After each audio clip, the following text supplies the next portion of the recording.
Well, hello again. Welcome to Paranormal Tales. Today we're going to share Wendigo encounter stories. First story. Something is in the woods watching me. I thought I would post this here. Maybe someone on here has an idea of what it is.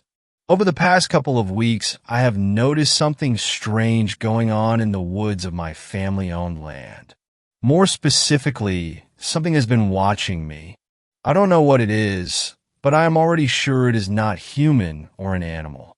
I hear it almost every night, and I have seen it twice. Both times when I saw it, it would walk into the forest and just watch me.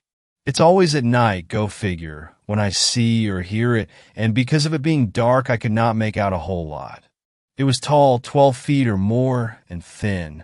It almost looked like Slender Man, but without the tentacle arms. The only other thing about it is a pattern I noticed. When it's close, I get the feeling that I need to run. I'm sure when I said it looked like Slender Man, you immediately thought I'm making this up. But at least give me the benefit of the doubt. For now, I'm just going to call it Slender. I don't know if this is related to it, but a couple years ago, I started seeing a woman in white on the property.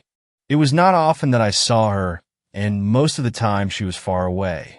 The last time I saw her was long before Slender started showing up. A little while ago, maybe a month and a half, I was walking home from work. I get off work late at night, and I thought I could hear a couple people following me up the road. I couldn't see anyone, but this might be when Slender first showed up. From then on, when I was walking home, I would always feel like Slender was out there watching me. The first time I saw Slender, I was walking home, and I thought I saw movement up ahead. I pulled out my flashlight and shined it ahead. There was some very tall thing ahead of me, and when I shined the light in its direction, it just walked into the woods and watched me. The second time was about a week later. I was walking home and heard something behind me. I turned around and pulled out my flashlight to see what it was, and Slender was standing in the middle of the road. When I shined the flashlight on him, he walked into the woods and just watched me like he did before. Me and one of my coworkers have a lot of interest in the paranormal and supernatural creatures. No, not the TV show. I've talked with him about it, and he isn't sure what it is. Something he did tell me is a lot of these creatures will leave you alone if you show it you can defend yourself. Show it you're more of a threat than it's worth.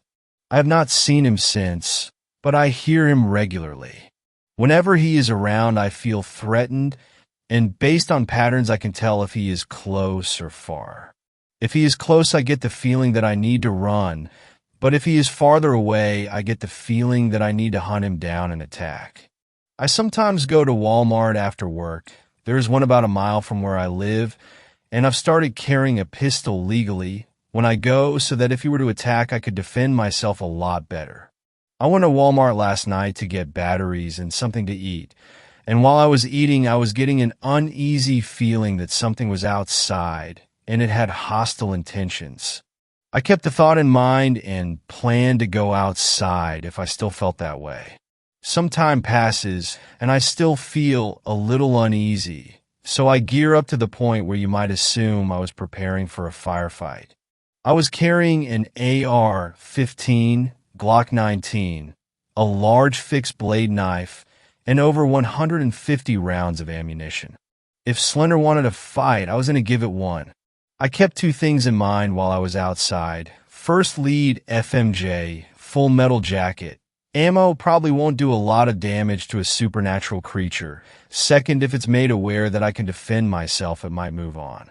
Now, if I'm going to be shooting at a supernatural creature, I'd rather have something a little more powerful, like a full auto Thompson submachine gun or a rocket launcher, but I can't use what I don't have. I head outside, all geared up like Rambo, and walk around the house to find nothing there. I start hearing noises at the garage, so I head up there. I can hear some noises in the woods, and I get the you need to run feeling. I have my AR pointed into the woods, and I give it a short speech. If you have hostile intentions, you would be better off moving on. I'm carrying a lot of firepower, and everyone in my family will be coming at you with a lot of firepower. I wasn't about to walk into the woods, but if I saw it, I was going to start shooting.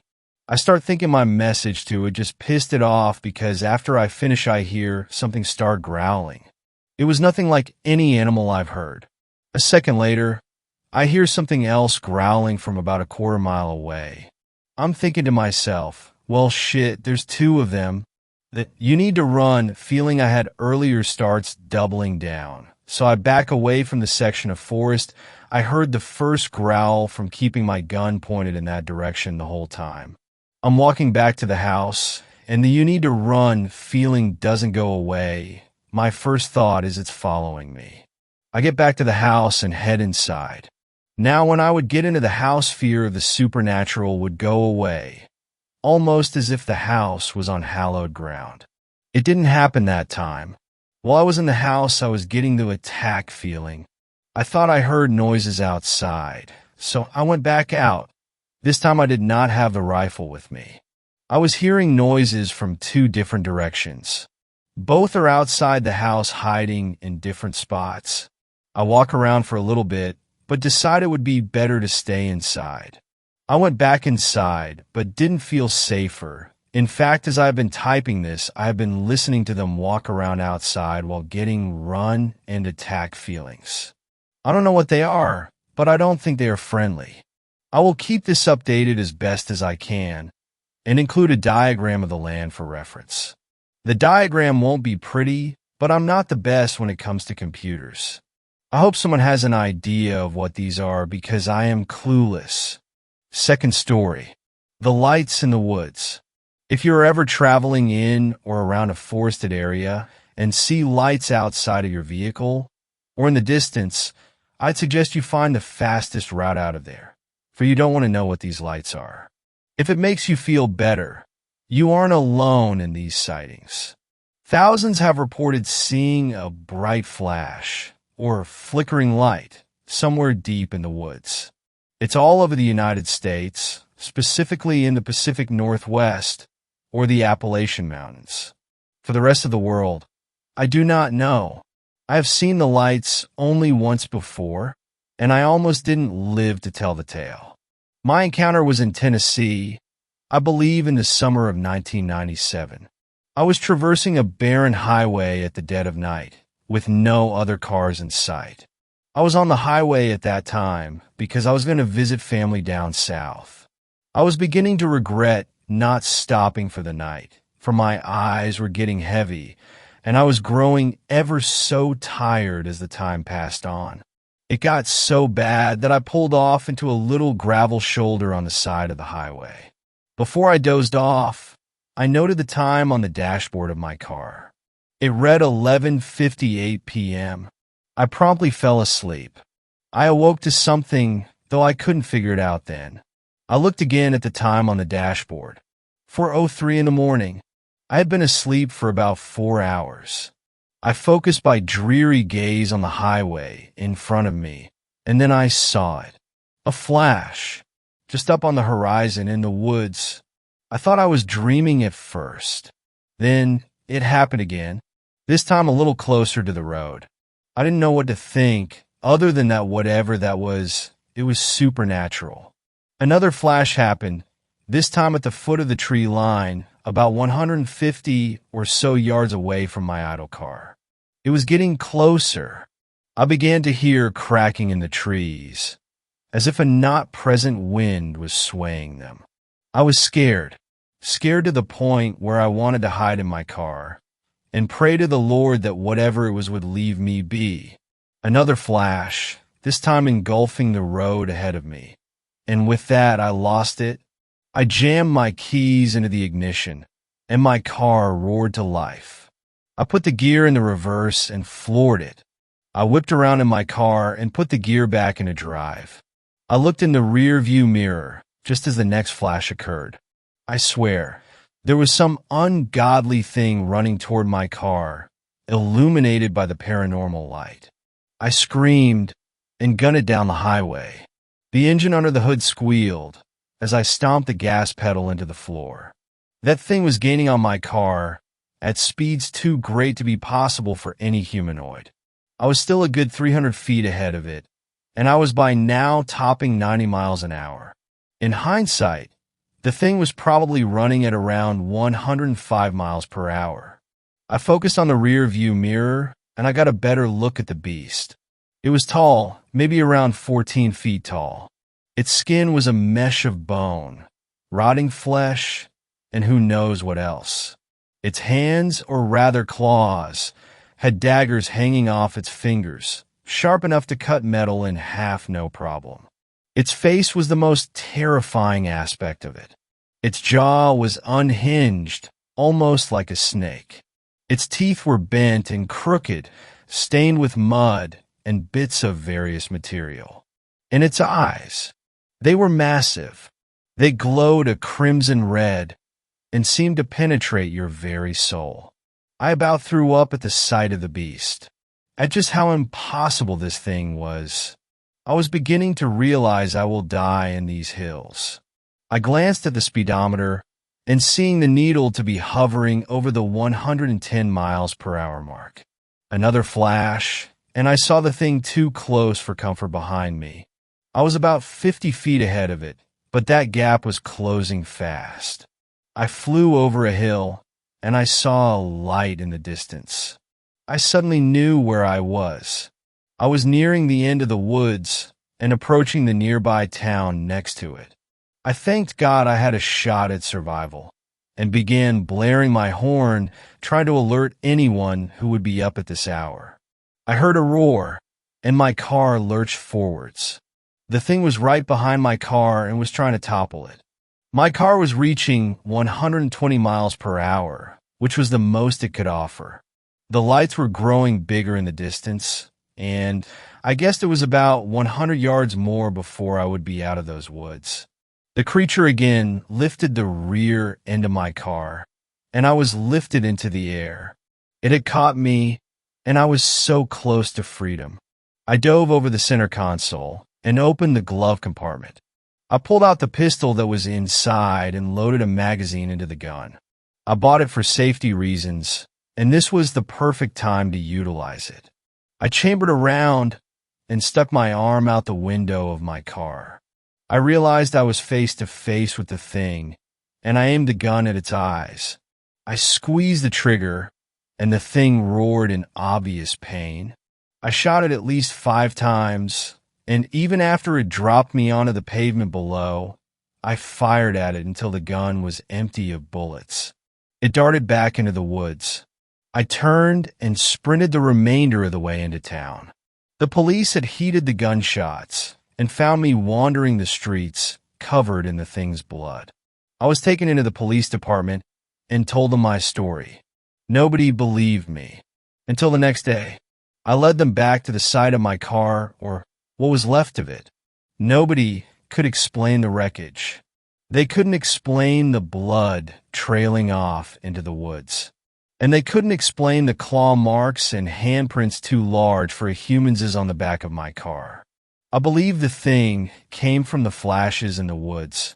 And if you ever see one, turn around and floor it back out of the woods before you end up like me. Third story. The Wendigo. You and a group of 4 of your friends are huddled around a tiny campfire, the bitter cold cutting through you like a knife. You can see your breath every time you exhale, and the cold air hurts your lungs each time you draw in a breath. Watching the fire dance, you can't help but remember the park ranger's last words to you, telling you that not to go up the mountain today, a storm was rolling in, but that if you did to be back before nightfall, or you'll be stuck up there until spring.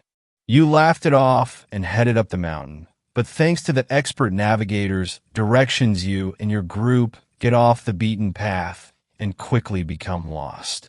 Nightfall came just as quickly as the snow did, and everyone deciding to wait out the storm. Your group picks out a spot and start building a fire, hoping that help will come quickly. You realize the meager rations you brought for a weekend hiking trip will only last you until the end of the week if you are careful. The snow flurries in, the wind ripping through your coat. You spend the time huddled together and try to keep the fire going. You shiver through your first night as the waiting turns from hours to days, then to a week. You check your bag and realize that your rations have been exhausted. You and your friends try hunting for food, but you catch nothing. You're not exactly the hunting type. After all, you're from the suburbs. The most hunting you've done is sneak killing zombies on Xbox. Besides, your small pocket knives and hatchet can't take out big game, and you don't know how to set traps for small game. Your body is screaming for nutrients. Your group hasn't eaten in days, maybe weeks. You're not sure. The days have been blending together. The bitter cold continues to cut through you. You haven't felt warm in weeks. Your clothes have begun to hang off your emaciated frame, allowing the wind to wrap around your skin. Then suddenly, one of your friends stumbles and falls to the ground. You quickly rush over to see what's the matter. You shake him, check his pulse, and try CPR, but to no avail. Your friend has succumbed to hunger and the elements. You suggest that we give him a proper burial, but one in your party has a different idea. A taboo and macabre idea. An idea so dark that it takes you a moment to realize what he suggested. That you eat him. You put up a fight. People don't eat people. What will we tell the authorities? His family? But the growling of your stomach says otherwise. You protest again, but one of your friends has already gone off to find firewood. You watch as another begins undressing him and using a hatchet to cleave off his limbs. You're handed a cup of thick, red liquid. Steam flow upward as the hot blood contacts the cold air. The fire roars, and your dead friend's leg is now roasting.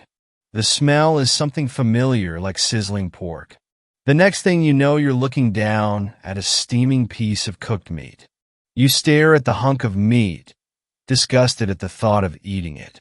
You went to school with him. His kids are friends with yours. Before you can think about what you're doing, your body takes control, and you feel your teeth have sunk into flesh.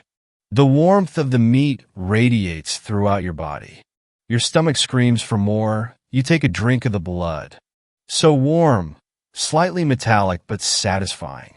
You devour your meal and go back for more until the four of you have picked the bones clean.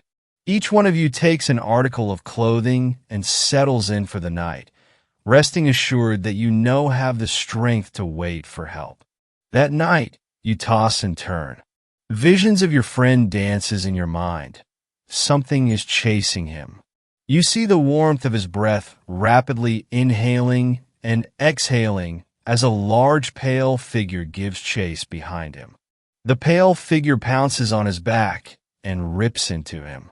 Crimson blood flows on the porcelain white snow. You run toward the figure, trying to help your friend. The pale figure turns its head slowly toward you and lets out a blood-curdling scream. You freeze in place as it turns its body and runs toward you. It pounces on you. You try to fight it off. It pins your head to the ground, and right before it goes in for the kill, it looks you in the eyes. The face is familiar, a face you've seen many times. Because it's your face. The shock wakes you in a cold sweat, and you sit up from a dead sleep. The warm morning light hitting your cold body. The realization of what you have done settles on you. The four of you create a story in which your friend walked off to get help, and you haven't seen him since. You look at your hands. They are pale and gaunt. They look a pasty pale white, almost waxy looking. Is this from the cold? Did they look like this before? You ask yourself, but your brain is in a fog. The only thought in your mind is hunger. Your stomach growling and gnawing, feeling every pang wash over you. You need to eat. The growling of your stomach permeates your mind, the only thing on your mind. You want more food, more flesh? You look around your camp, looking at your friends intently, your head pounding and stomach screaming for more. You stare at them like a predator stares down its prey. Focused, determined, hungry. After what feels like an eternity, you spring into action. You grab a hatchet, lifting it over your head, and dropping it into the skull of your nearest friend. Blood spurts around you, and the sound, wet bones snapping, echoes in the air. You remove the axe and plunge a pale hand deep into the cavity, pulling out bits of brain. Your cold hand steaming in the bitter frozen air. Devouring what's in your hand, you reach for a second helping. The feeling as it slides down your throat throws you into ecstasy. Blood flowing over your cheeks and down your neck. You laugh and reach for more. The other two scramble to their feet and begin to run. You quickly twist your neck in their direction. Their muscles are far too tired to attempt an escape. You twist your body in an ungodly position. You hear bones cracking as your body begins to contort. As the pair are running, one falls to the ground you run after, pouncing on their back and snapping their neck. You look around for your last friend and find them running through the forest. You look up and let out a blood-curdling scream. You bound after him, running more like a dog than a person. You knock him to the ground. He rolls over onto his back, waving his arms to try and protect himself. You place a hand on his head, your fingernails now long and black, pinning him to the ground. Your other hand pins down an arm. You lunge toward his exposed neck, ripping out a chunk of throat. You gulp it down, that feeling of ecstasy returning. You begin dragging him back to the makeshift campsite. Months pass and the snow begins to melt. Spring has finally arrived. Ripping a chunk of meat from a deer carcass, your head snaps from side to side. You hear the familiar sounds of human voices. You slink out of your cave and take refuge in a large bush just off the hiking path. A couple have made their way up the mountain and stumbled upon your campsite. One of them notices something moving in the bushes. A woman nudges her husband. "Look, honey, a deer. I think it's a buck," as she points at the antlers. The woman brings her phone up to take a picture on her phone. She's about to take the picture when she notices a pair of red eyes peer back at her. The husband grabs her shoulder to try and pull her back, but it's too late. You lunge at them, your deerskin cloak flapping in the wind. You knock the man to the ground, pinning his arms and legs. Your stomach growling and your head pounding, blood boiling. You rip a chuck out of his chest, the blood flowing out and mixing with the dirt on the ground. The wife tries to run, but you grab her by the hair and smash her face into a nearby tree. You collect your bounty. A trail of blood follows you as you take your bounty back to your dark, musty cave. Fourth story. Something lives in the woods in Washington State. Pictures included. I've been going to college here in Washington State for 2 full semesters before I finally decided to join a fraternity. I'm not a party animal or anything, but the stories I'd heard about a particular fraternity's parties were enough to convince me that I had to do whatever it took to join it. Initiation week was exactly what you'd expect. They made us stay up for several nights in a row, eat some raw sardines, stuff like that. The crowning moment of initiation was that each initiate had to spend a night in the so-called murder forest just outside the city. This forest is famous in our area for being haunted. Apparently, several serial killer victims were found there, and on top of that, people hear weird sounds sometimes. Still, lots of places have local legends, and I figured that the stories had been exaggerated to enhance our hazing experience. So the 6 other initiates and I hopped into vans and were driven to the edge of the forest. One of the older members told us that we should walk for about an hour along a path, and that we'd find a campsite where we could spend the night. Each of us was carrying a backpack with a sleeping bag and tarp to lay on. I had been walking with the other guys in the group for 45 minutes. An idea crossed my mind. The rules we'd been given said we had to spend the night in the forest, not that we had to spend it in a particular area. They wanted us at that campsite so they could come in during the night and mess with us. I had no doubt. So I decided to set off into the woods by myself to avoid the hassle that sleeping in the designated campsite would bring. I congratulated myself on my smarts, thinking I had avoided any trouble. I was wrong. I walked for another 15 minutes or so by myself, lighting my way with a flashlight that I found a nice secluded spot with a clearing. I looked around and saw it was completely empty, so I set up my tarp and laid out my sleeping bag. The forest was alive with the sounds of crickets, birds, and wind. I lay down in my sleeping bag feeling satisfied and flipped off the light. The forest fell silent. I don't mean to say that the wind lulled or that there was a momentary lapse in crickets. I mean that everything that could make a sound stopped making noise all at once. It was so sudden and so complete that I thought I had gone deaf. I pulled my hand up to my ears, but when I rubbed my fingers together, the soft rustling sounded out like normal. I looked around in the pitch darkness, but a thick layer of clouds made the night nearly absolutely dark. I was fumbling for my flashlight when I felt it. A warm, humid breath spread across the back of my neck, like a person was standing 6 inches behind me, blowing slowly. It stood in stark contrast to the chilly early spring air I had been feeling up till then. My hand found the flashlight, and I spun it around, illuminating the clearing behind me, revealing nothing but grass and trees. The instant my light turned on, the sound returned to the forest, crickets and cicadas chirping away softly. I started to stand up to leave, but stopped myself. I had to have been psyching myself out. All the stories from the frat must have just been getting to my head. I couldn't explain the silence, but I resolved to stay the night. I laid back down with the light and finally turned it back off.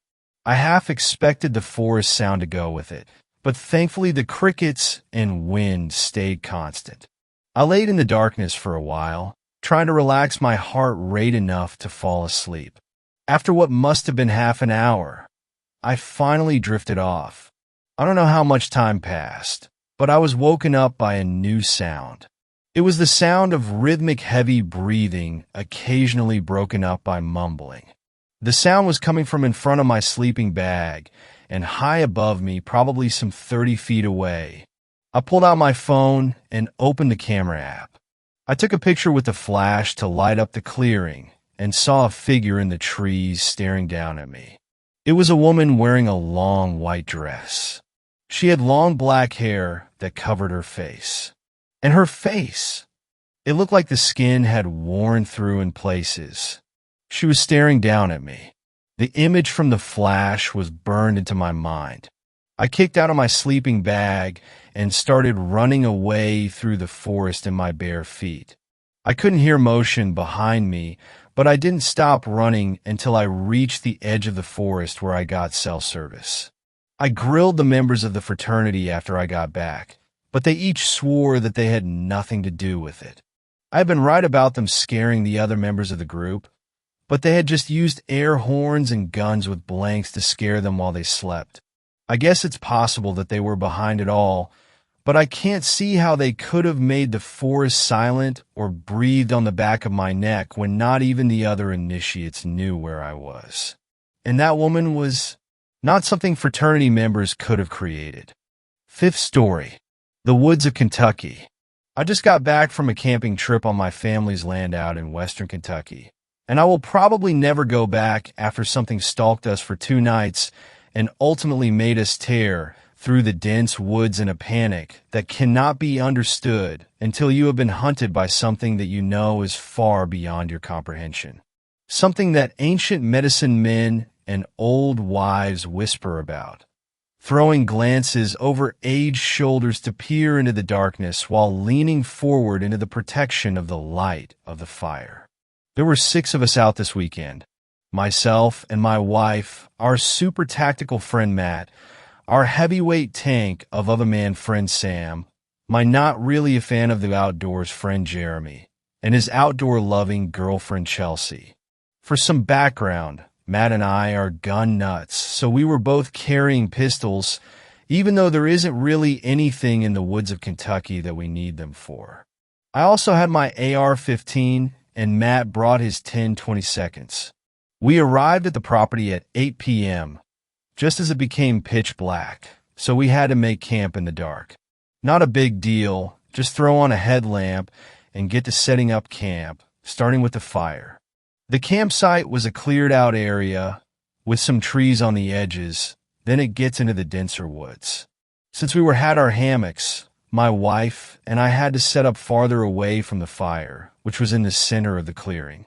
It was unnerving to see the shadows of our friends, cast by the roaring fire, dance against the trees while we set up our hammocks.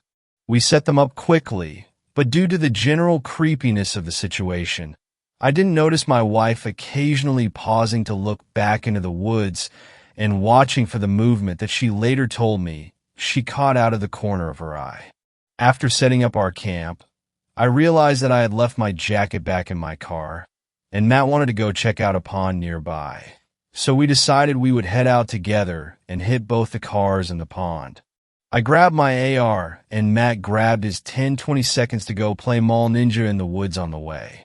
We handed Sam a radio and made sure we were on the same frequency and headed out. Started out very tactical, but after we got a good distance into the woods, the cars and pond were both in a clearing through about 300 yards of woods. We both were getting a little nervous. I don't think we realized just how dark it was out there. We stopped bounding and covering each other from imagined Chinese paratroopers and started walking together, rifles down, making as little noise as possible. At first we didn't really know why, but then we stopped and listened. Nothing, absolutely no sounds, no wind, no bugs, nothing. We looked at each other, and even though we couldn't see each other's eyes, we knew what we were thinking. All the damn Inawoods threads on /K/ had prepared us for this moment. We knew what we had to do.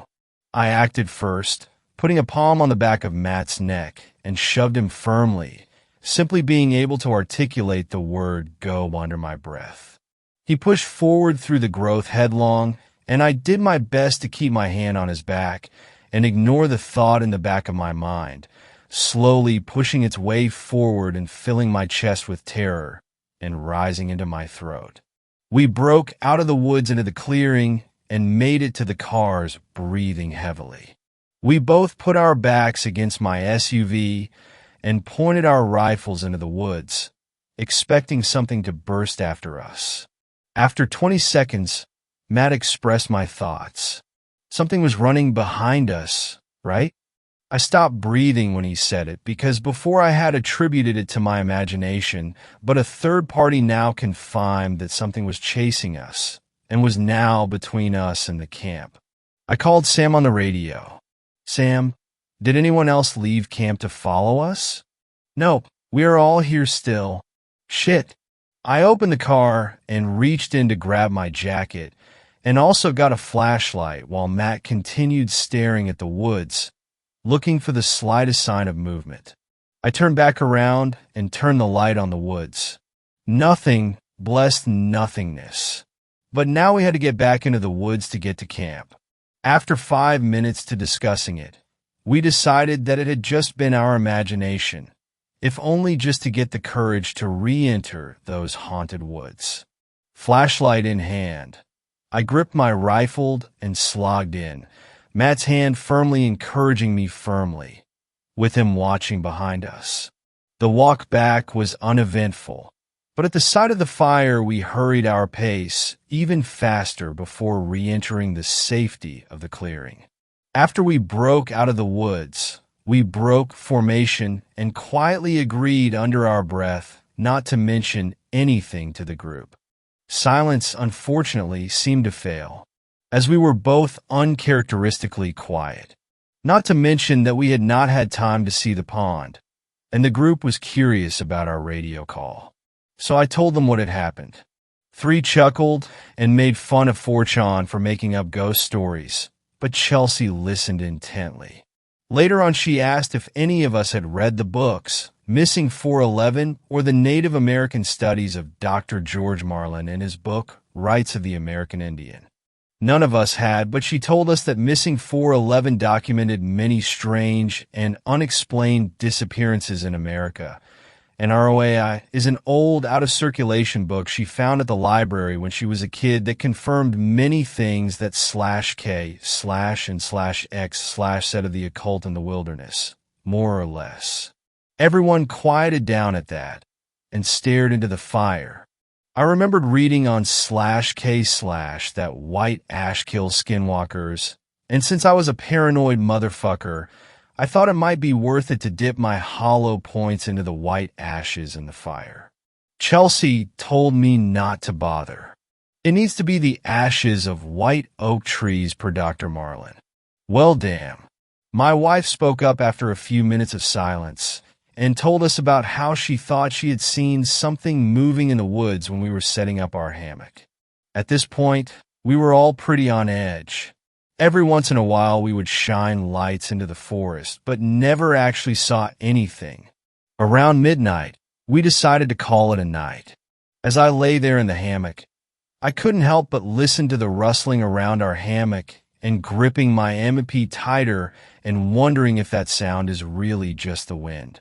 The next day was relatively uneventful, and in the midst of the sun and clouds and changing leaves, the horror of the previous night was forgotten. We went and shot guns, chopped down a tree to make seats for the campfire, and just enjoyed the cool fall air. However, instead of shooting all the ammo I brought for the trip, I decided to keep one full mag for my AR and my M&P. Dusk fell, and we sat around the fire to cook our hot dogs. Emboldened by the sunlight and full bellies, we taunted the spreading darkness and challenged the spirit of the Wendigo, which unnerved Chelsea and made me instantly regret my decision.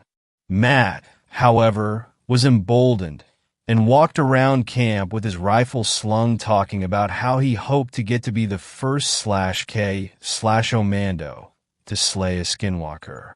As the sun finally set, we built up the fire, double-checked our wood supply, and settled in for what we hoped would be a relaxing evening. About an hour after the sun set, we had finished making s'mores when the echoing howls of coyotes started. We were unconcerned, since we know that it is extremely rare for coyotes to attack people. But then the cows in a field in the opposite direction started bellowing as the wind picked up a bit, blowing piles of fallen leaves across camp and bringing into our nostrils the scent of decaying lichen and a touch of rotted meat. Jeremy nervously suggested that perhaps the coyotes had found a kill. Matt, filled with newfound confidence, wanted to go looking for them. I didn't want to go. I really didn't want to go, but I am way too loyal for that shit, so I followed him into the godforsaken woods to look for the coyotes. We moved slowly and carefully in the direction that we had last heard the coyotes, a mixture of stealth to find the animals and fear of the unknown. After cruising for about 50 yards, I heard Matt stumble, swear, and fall to the ground, clattering over his plate carrier. I shined my light towards him, and as I looked at what he had stumbled on, the stench or rotting meat and like a dry sewage smell wafted into my nose so that I was doubled over, ready to puke. With hands on my knees and my rifle hanging from its one-point sling, I looked up and saw that my friend had stumbled over a huge deer carcass.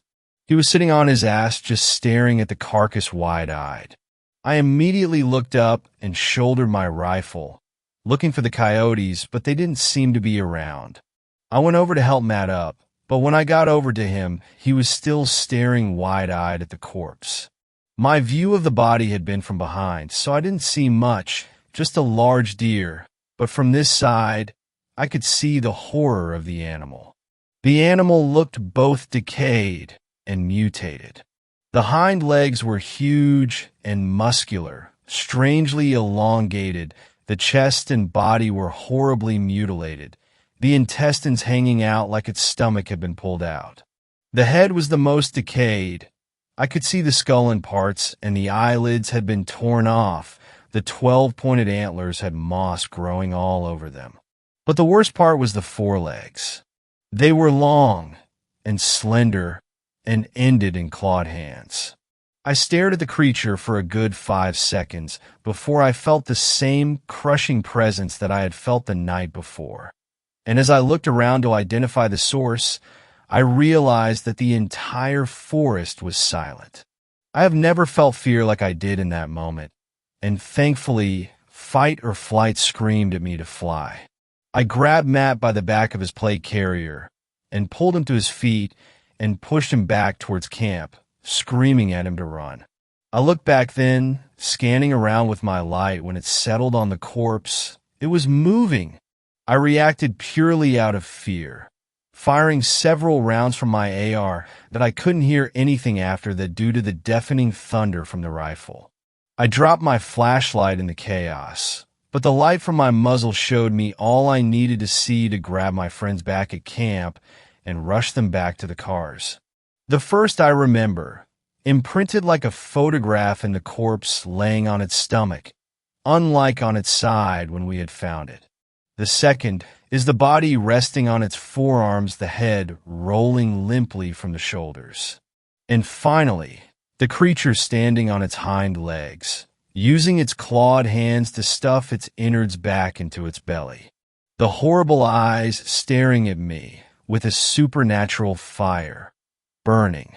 I was in tears from fear when we made it to the camp. I have no idea if any of my rounds connected. I don't know what I said or what was said by the rest of my friends when we made it into camp, but I got them out of camp and into the cars. We just drove and drove until we got to a nearby gas station, which was still open. I grabbed a Monster and drank it and tried to process what I had seen. There is only one thing it could have been. A true Wendigo. Sixth story. Never hunt alone. This story comes from close to a year ago. It was a cold, dark Pennsylvania night in Appalachia that still haunts me every time I peer into the woods. I live in northeast Pennsylvania. It's a mountainous region with many urban legends and stories of cryptids. But like many scary stories, I thought these were myths rather than fact, told only with the intent to scare you. But now I understand that these stories are told as a forewarning. It was sometime in November 2022. The day was slowly coming to an end as the sun slowly began setting behind the mountains. Me and my buddy, who I'll call M, were out in the woods getting packed up from hunting, trying to get out of the woods before the sun fully set. We were walking and talking, bullshitting the whole time, keeping an eye out for any buck we might be able to score before nightfall. When all of a sudden a doe runs out onto the trail, my buddy, thinking he's funny, charges towards the deer. But it doesn't run, it just turned its head and looked at us. Something was off about this doe, though. It had human-like eyes that peered right through me. We screamed and kicked, trying to startle it, and after a couple seconds, it finally walked off into the woods. We started walking again, brushing off the encounter as just a deer with brain damage. We were walking for quite a while, and the trail seemed longer walking out than in. It was almost like the trail had changed. Growing more and more impatient, me and P start walking quicker, trying to get back to the truck, when we stopped dead cold in our tracks. Out of nowhere, we heard what sounded to be a mountain lion scream, again and again, getting slightly closer each time. The silence in between each scream was louder than the scream itself. The crickets and wind has seeming vanished. But we had no reason to be scared, right? We had firearms. We would just shoot it. So with uneasy feelings, we start walking, trying to make the least amount of noise as possible, until we heard it again right next to us, but nowhere in sight. So we start booking it. I don't look back as the truck is in sight. I get to the truck, but P has the keys, so I turn around expecting him to be right behind me, but he was nowhere to be seen, except the same ominous deer we had seen minutes prior.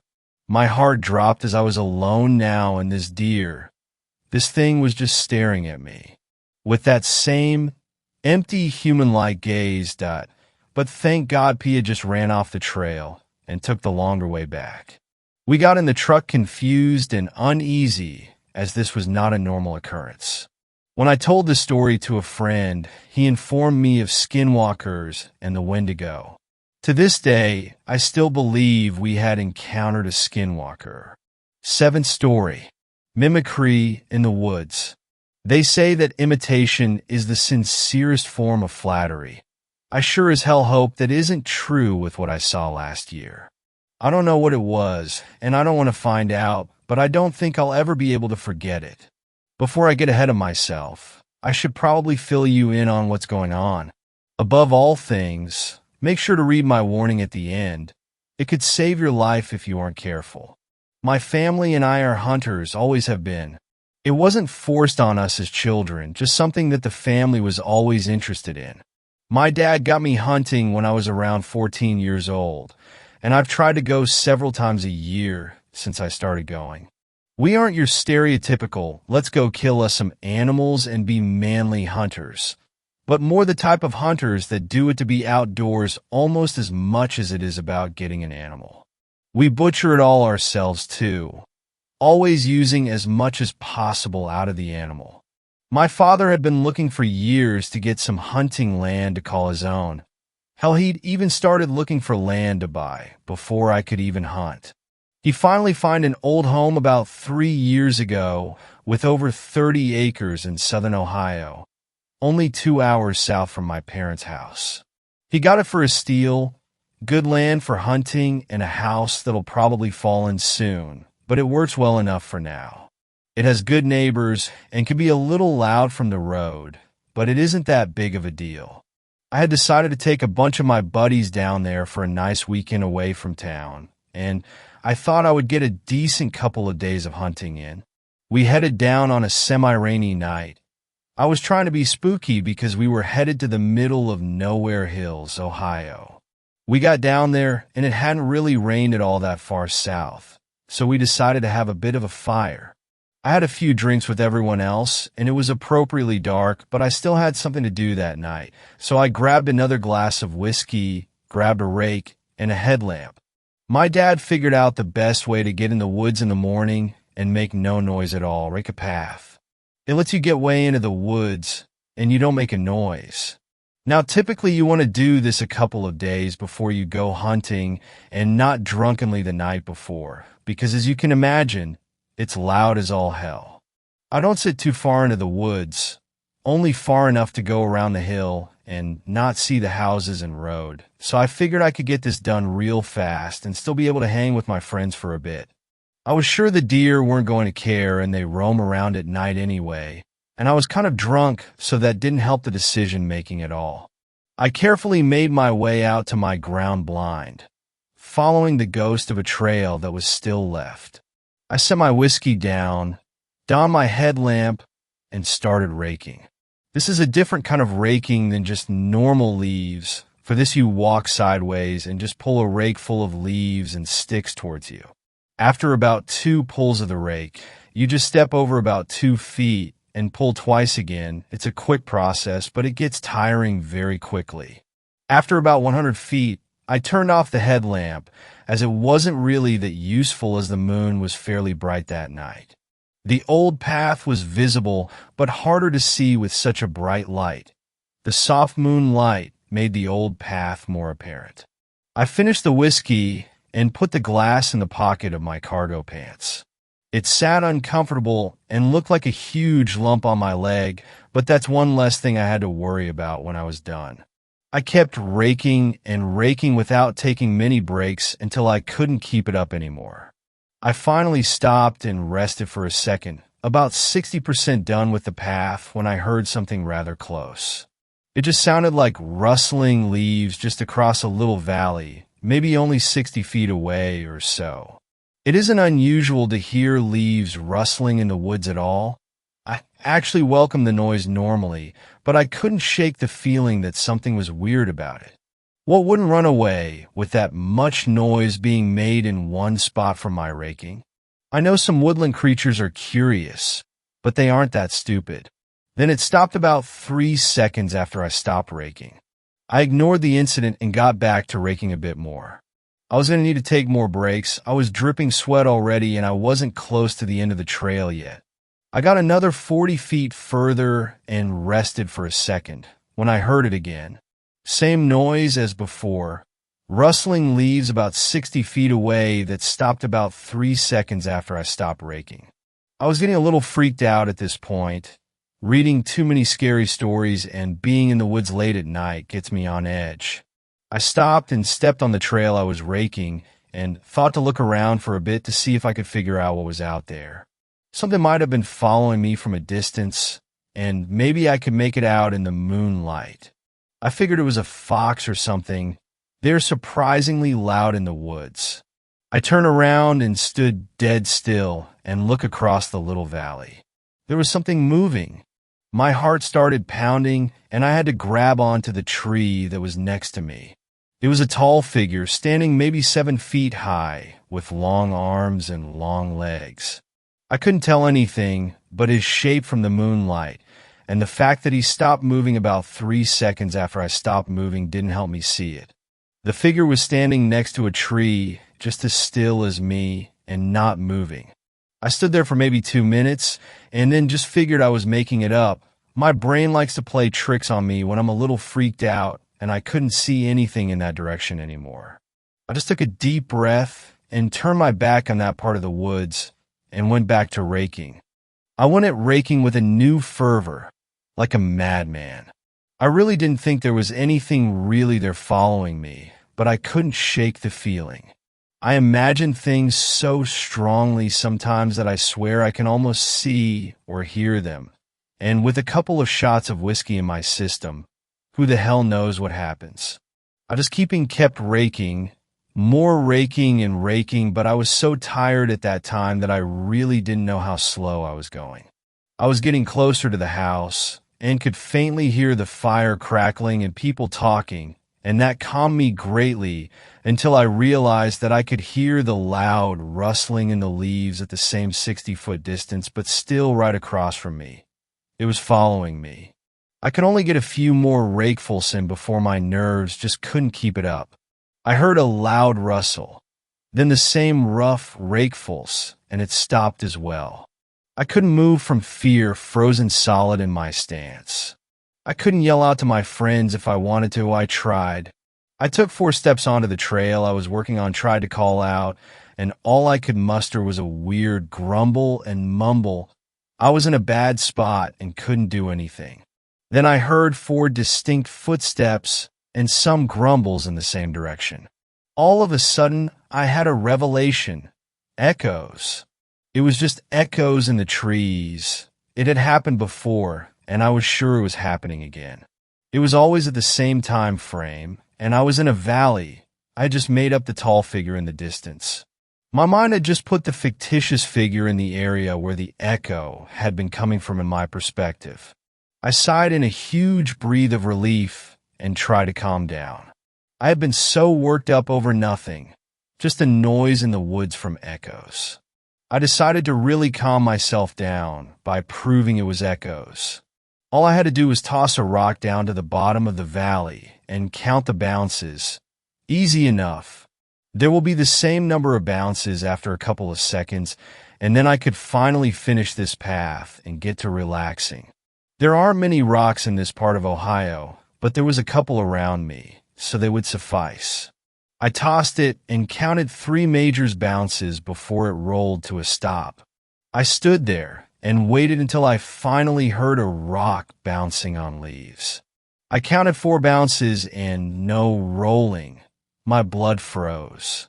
I tossed another one that I had in my hand to verify it, and this time my rock bounced 5 times, but the echo only produced a rolling noise and then a hit off a tree. I had no idea what to do as I stood rooted there in the ground. For some idiotic reason, I fished around in my pocket, pulled out the headlamp. It was already on somehow. I must have flipped it on somehow when fishing it out of my pocket. In a weird daze and some confusion of it being on, I shone it on the ground at my boots, my pants, and I glanced at my plaid shirt for a second before putting it on my head and looking across the valley. What I saw that night will chill me every time I step in those woods again. It was tall, not as tall as I thought it was last time, maybe only a couple of inches taller than myself. This thing was eerily familiar. It had weird brown lumps around its feet, a weird tan-colored set of legs with a large lump on one, and part of its torso was an odd mixture of cross stripes, but that only went up to about chest level. The rest was a weird gray-colored structure. Its chest and arms were pretty indistinguishable, the light washing out a lot of color and definition. Its face, though, that's what still haunts me to this day. Its head looked similar to a human head, but the proportions were all very mild. It has lumps where ears should be, a nose-looking lump, and depressions where the eyes should be, as well as a depression for the mouth. There were no holes in its head at all, though. It was also holding something with its long, lanky fingers. It looked like a long stick with tons of little branches at the end. Behind the tall creature was a rough trail of dirt and leaves where it looked like it had been trying to rake a path. I turned my head and looked back at the hideous gray figure that had tried to actually mimic me in every way, and about 3 seconds after I did, it turned its mostly featureless head directly at me. It was at that moment I could finally move, and I fucking ran, the rake banging around my feet. I didn't hear anything in the woods after that. It didn't follow like it had before. I shot out of the woods like a bullet and ran towards my friends. They all jumped when I came hauling ass out of the woods. They were just telling ghost stories by the fire. They immediately knew something was wrong and started asking, but I couldn't tell them. I just mumbled and tried to sit down in a chair. I stole someone's cup of alcohol and downed it. I don't even remember what it was, but it was gone and it burned going down, and that felt amazing. I sat there for a few minutes and regained my composure. They tried to get me to tell them what happened, but since I wouldn't tell them and I said everything was all right, they continued with their ghost stories. I went inside and passed out half an hour later. Everything for the remainder of the trip was fine until the last day. I still went out to hunt, but made sure to not go out when it was too dark in fear that the figure would show up and try to imitate me again. I didn't know what it wanted or what it was trying to do, but I didn't care and didn't want to ask it. On Sunday, I headed back to the house, but it had gotten later than what I was expecting, and it was getting dark fast. I headed out a little faster than normal, trying not to get my hunting clothes too sweaty, but I was not sticking around those woods. On my way out, I could hear a figure rustling around in the woods a little distance off to my side. I heard it and just started talking and stepping on loud leaves. I didn't want to see it or hear it or anything. I just wanted to get the fuck out of those woods as fast as possible and go the fuck home. I got out of the woods and finally stopped and listened close. I heard something in the distance rustling around and murmuring to itself in nonsensical tones. It was getting further away, and I listened until I couldn't hear anything else. I still go hunting there and haven't heard much since, but I will never forget what I heard or saw. I kept an eye out on local news for that area and wooded mountainous areas, and not a lot happened in the ways of mysterious sounds or figures until last week. Plenty of people go missing in the woods each year and are never heard from or seen again, but this news story last week really caught my eye. A girl was walking with some friends near dusk, and they kept hearing noises in the distance, but eventually they didn't hear it anymore until a blood-curdling scream came from over the hill, and then an odd-toned scream as well, just after that. They all ran out of the woods as fast as they could and called the police. Another person from that area went missing that night and hasn't been seen since. The worst part of it is that this happened in New York, nowhere near where I am. I'm not sure if it moves that fast or if there's more of these things in the woods, but you have to be careful. Don't go into the woods alone. Don't do it near or at dark. And if you hear a noise in the distance that seems to be following you for any period of time, run.